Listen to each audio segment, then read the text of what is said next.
ಶ್ರೀಮಂತಿಕೆ ಬರುವ ಮುನ್ನ ಕಂಡುಬರುವ ಪ್ರಮುಖ 21 ಸೂಚನೆಗಳು. ಶ್ರೀಮಂತಿಕೆ ಅಥವಾ ಅದೃಷ್ಟ ಒಲಿಯುವ ಮುನ್ನ ವ್ಯಕ್ತಿಯ ಜೀವನದಲ್ಲಿ ದೈಹಿಕ, ಮಾನಸಿಕ ಮತ್ತು ಪರಿಸರಕ್ಕೆ ಸಂಬಂಧಿಸಿದ ಹಲವು ಸಕಾರಾತ್ಮಕ ಬದಲಾವಣೆಗಳು ಕಂಡುಬರುತ್ತವೆ. ಇವುಗಳನ್ನು ಶಾಸ್ತ್ರಗಳು, ಜ್ಯೋತಿಷ್ಯ ಮತ್ತು ನಂಬಿಕೆಗಳು ಶ್ರೀಮಂತಿಕೆಯ ಮುನ್ಸೂಚನೆ ಎಂದು ಕರೆಯುತ್ತವೆ. ಶ್ರೀಮಂತಿಕೆ ಬರುವ ಮುನ್ನ ಕಂಡುಬರುವ ಪ್ರಮುಖ ಸೂಚನೆಗಳು. ಬೆಳಗಿನ ಜಾವದ ಕನಸು. ಮುಂಜಾನೆ 3 ರಿಂದ 5 ಗಂಟೆಯ ನಡುವೆ ಕನಸಿನಲ್ಲಿ ದೇವರು, ದೇವಾಲಯಗಳು, ಹೂವು ಅಥವಾ ಬೆಳ್ಳಿ, ಬಂಗಾರ ಕಾಣಿಸಿಕೊಳ್ಳುವುದು. ನಿದ್ರೆಯಲ್ಲಿ ಬದಲಾವಣೆ. ಪ್ರತಿದಿನ ಮುಂಜಾನೆ 3 ರಿಂದ 5 ಗಂಟೆಯ ಒಳಗೆ ತಾನಾಗಿಯೇ ಎಚ್ಚರವಾಗುವುದು. ದಾನದ ಮನೋಭಾವ. ಇತರರಿಗೆ ಸಹಾಯ ಮಾಡುವ ಮತ್ತು ದಾನ ಮಾಡುವ ಮನಸ್ಥಿತಿ ಹೆಚ್ಚಾಗುವುದು. ತುಳಸಿ ಗಿಡದಲ್ಲಿ ಬದಲಾವಣೆ. ಮನೆಯಲ್ಲಿರುವ ತುಳಸಿ ಗಿಡವು ಹಸಿರಾಗಿ ಹೆಚ್ಚು ಚಿಗುರು ಬಿಡುವುದು. ಲಕ್ಷ್ಮಿಯ ಆಗಮನ. ಮನೆಯಲ್ಲಿ ಅರಿಶಿನ, ಕುಂಕುಮ ಅಥವಾ ಲಕ್ಷ್ಮೀದೇವಿಯ ಚಿತ್ರಗಳು, ಮೂರ್ತಿಗಳು ಹೆಚ್ಚಾಗಿ ಕಾಣಿಸಿಕೊಳ್ಳುವುದು. ಪಕ್ಷಿಗಳ ಗೂಡು. ಮನೆಯಲ್ಲಿ ಗುಬ್ಬಚ್ಚಿಗಳು ಅಥವಾ ಪಾರಿವಾಳಗಳು ಗೂಡು ಕಟ್ಟುವುದು ಅದೃಷ್ಟದ ಸಂಕೇತ.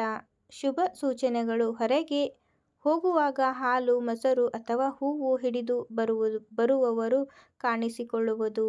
ಹಠಾತ್ ಹಣದ ಲಾಭ. ಎಲ್ಲಿಂದಲಾದರೂ ಹಳೆಯ ಸಾಲ ಮರಳಿ ಬರುವುದು ಅಥವಾ ನಿರೀಕ್ಷಿಸದ ಹಣ ಸಿಗುವುದು.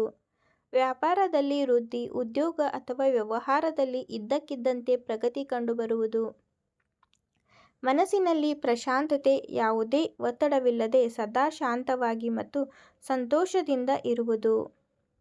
ಜವಾಬ್ದಾರಿ ಹೆಚ್ಚಳ. ಕೆಲಸದ ಜವಾಬ್ದಾರಿಗಳು ಹೆಚ್ಚಾಗುವುದು ಮತ್ತು ಅದನ್ನು ನಿಭಾಯಿಸುವ ಸಾಮರ್ಥ್ಯ ಬೆಳೆಯುವುದು. ಹೊಸ ಹೂಡಿಕೆಗಳು. ಭೂಮಿ ಅಥವಾ ಚಿನ್ನದ ಮೇಲೆ ಹೂಡಿಕೆ ಮಾಡಲು ಅವಕಾಶ ಸಿಗುವುದು. ಕೈಗೆ ಕಜ್ಜಿ. ಬಲಗೈಯಲ್ಲಿ ಹಠಾತ್ ತುರಿಕೆ ಕಂಡುಬರುವುದು. ಹಣ ಬರುವ ನಂಬಿಕೆ. ದೇವರ ಕೃಪೆ. ಕನಸಿನಲ್ಲಿ ಪೂರ್ವಜರು ಅಥವಾ ದೇವತೆಗಳು ಆಶೀರ್ವದಿಸುವುದು. ಅರಿಶಿನ ಬಣ್ಣ. ಕನಸಿನಲ್ಲಿ ಅಥವಾ ನೈಜ ಜೀವನದಲ್ಲಿ ಅರಿಶಿಣದ ಬಣ್ಣ ಹೆಚ್ಚಾಗಿ ಕಾಣುವುದು. ಕನಸಿನಲ್ಲಿ ಹಾವಿನ ದರ್ಶನ. ಬಿಳಿ ಹಾವು ಅಥವಾ ಹಾವಿನ ಬಿಳಲು ಕನಸಿನಲ್ಲಿ ಬರುವುದು. ಸಕಾರಾತ್ಮಕ ಯೋಚನೆ. ಋಣಾತ್ಮಕ ಆಲೋಚನೆಗಳು ದೂರವಾಗಿ ಯಾವಾಗಲೂ ಒಳ್ಳೆಯದಾಗುತ್ತದೆ ಎಂಬ ನಂಬಿಕೆ ಬರುವುದು.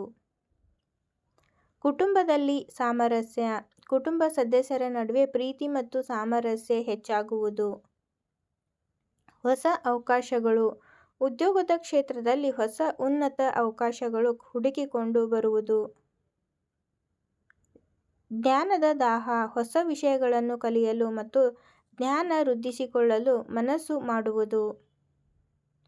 ದೈವಿಕ ಸಂಕೇತಗಳು. ದೇವಾಲಯಗಳಲ್ಲಿ ವಿಶೇಷ ಪೂಜೆ ಅಥವಾ ದರ್ಶನದ ಅವಕಾಶ ಸುಲಭವಾಗಿ ಸಿಗುವುದು. ನಿಮ್ಮ ಯಾವುದೇ ಸಮಸ್ಯೆಗಳಿಗೆ ನಮ್ಮ ಗುರೂಜಿಯವರಿಗೆ ಕರೆ ಮಾಡಿ. ಯಾವುದೇ ಘೋರ, ನಿಗೂಢ, ಗುಪ್ತ, ಕಠಿಣ ಸಮಸ್ಯೆಗಳಿಗೆ ಕೆಲವೇ ಗಂಟೆಗಳಲ್ಲಿ ಅಂತಿಮ ಪರಿಹಾರವನ್ನ ಮಾಡಿಕೊಡ್ತಾರೆ.